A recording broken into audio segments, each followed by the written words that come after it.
Hello and welcome to part 7 of my series on the Romanov dynasty. Today we're going to talk about how yet another boy has ended up on the Russian throne. So after the death of Catherine I in 1727, the heir to the throne was the grandson of Peter the Great, the young Peter II.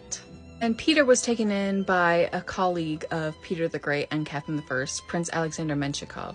But this certainly wasn't due to any paternal feelings that Menshikov would have had for the boy, rather a desire to control a young emperor. Menshikov took to bossing around the young Tsar, and eventually Peter became resentful. One of the final straws was when Menshikov had taken away a silver plate that was a gift to Peter's sister, Natalia. Natalia was Peter's older sister and was one of his closest friends. But Menshikov fell ill and wasn't around to maintain his influence at the court. His enemies, such as the Ostromans and the Dolgorukovs, tried to convince Peter to exile Menshikov, and to break off his engagement with Menshikov's daughter, which Peter eventually did.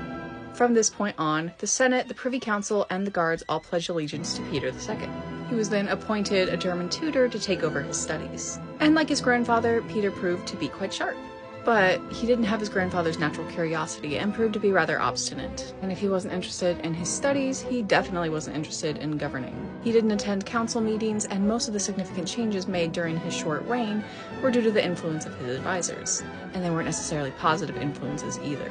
It was mostly to do with tightening control around serfdom. Serfs became banned from serving in the military and having any hope of progressing into a higher caste. He also moved the capital from St. Petersburg back to Moscow. He also made friends with a young prince named Ivan Dolgorukov, and Ivan was not a very good influence. Together the two boys drank, played cards, and indulged all of their whims. And his older sister Natalia, one of his only friends that truly had his best interests at heart, passed away.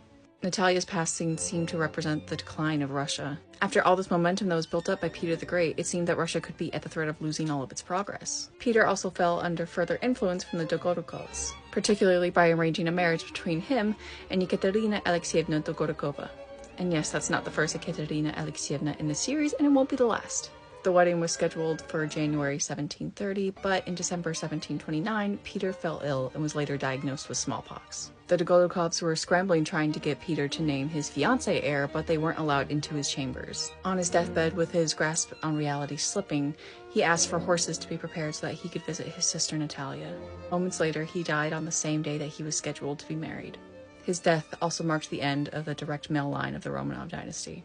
Which means it's time for another empress. Don't forget to tune in next time when we talk about Anna Ivanovna, nicknamed Ivana the Terrible.